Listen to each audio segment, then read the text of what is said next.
For fighters, fight fighters, fight fighters, fight,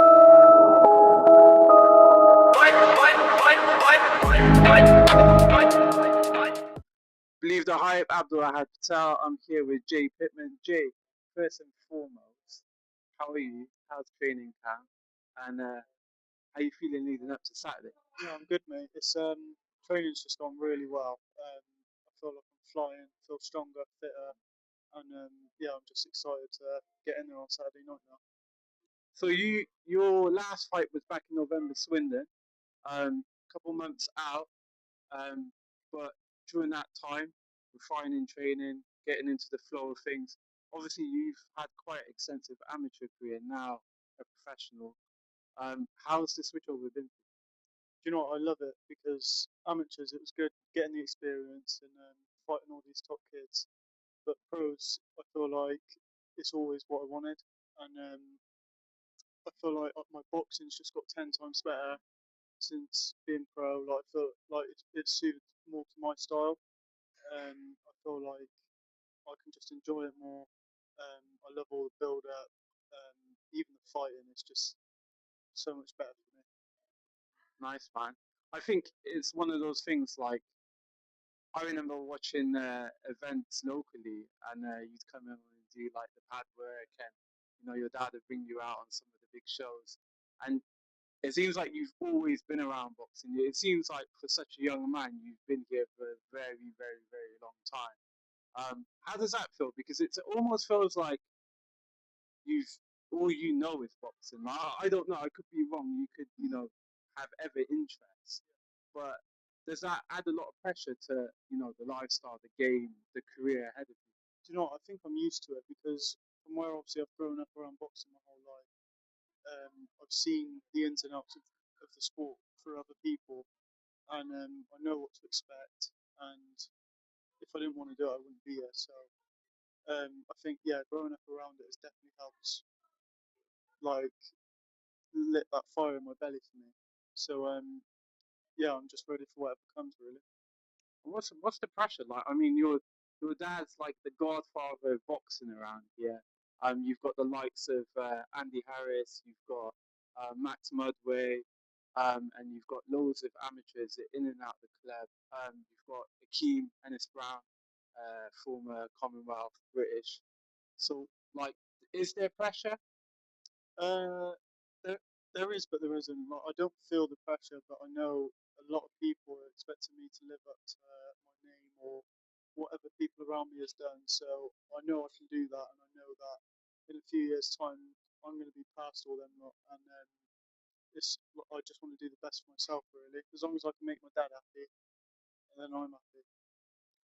And the likes of like some of the big names in the gym, like that must be a real asset in building your game, knowing that a lot of these guys are like seasoned pros or seasoned amateurs. They will have quite different styles. How does that help you evolve your game? So obviously there is a lot of different styles. So we got Hakeem Ennis Brown, who's quite an awkward, tall, in and out sort of fighter. We got Shab, who's more of an aggressive fighter. We got loads of the amateur guys here. They've like everyone's got different styles. So I feel like whenever I'm sparring someone, I'm always picking up new things, and I feel like it helps me out when I'm fighting. So if I'm fighting a boxer, I can box him. If I'm fighting a fighter, I can stand there and have it with him. So I feel like I'm ready for anything. And yeah, that's fair to say. Like Gloucester in all has like a huge pool of talent when it comes to fighting, whether it's boxing, MMA, and so forth. Um, there are like obviously other guys in different boxing gyms that are doing extremely well as well. And I just thinking on that, like Jack Bannis has just recently won the Southern area. Is that your plan as well to go to the traditional route area, English, British, and so forth? So I think we're just going to take it as it comes, really. So I turned pro at 18, so I'm 20 now, and we're just not rushing anything. I know I've got a title fight at the end of the year, and hopefully that's the Commonwealth Youth title. So it'd be good to pick that one up, and then whatever comes after that, we'll take it. And I know you're with Nielsen promoters, and they're your promoters in the pro ranks. What's the switch over like been for you from amateur to pro? Because obviously promoting a fight or being a pro that's got to sell tickets, etc., hasn't really been the forefront of your amateur game. So what's that been like? So I've been quite lucky. I've had quite a good following when I was amateur, like since from my amateur days anyway. So I feel like turning over. I knew that I was going to sign with Nielsen's anyway.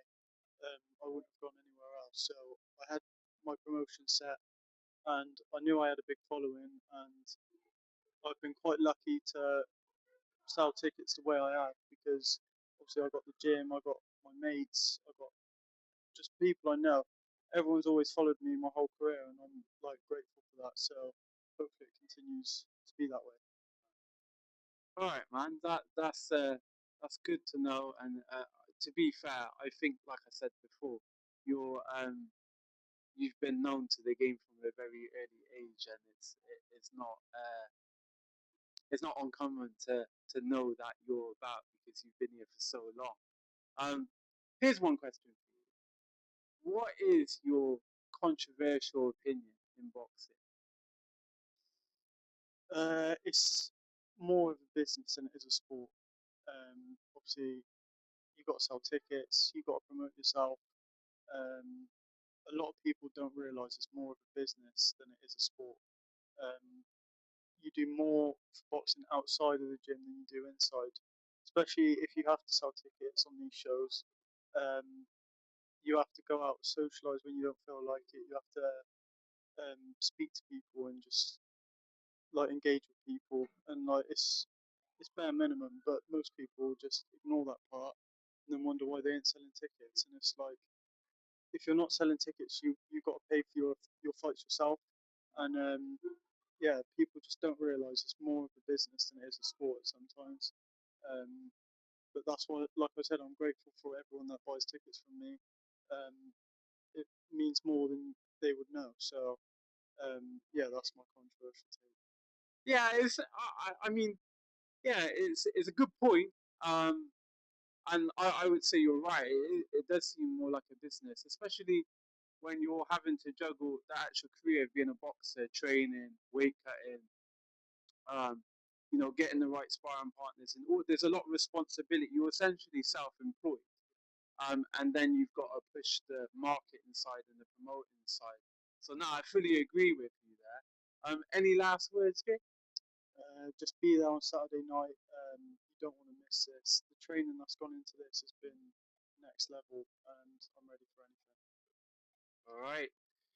Believe the hype. Fighters first. Fight.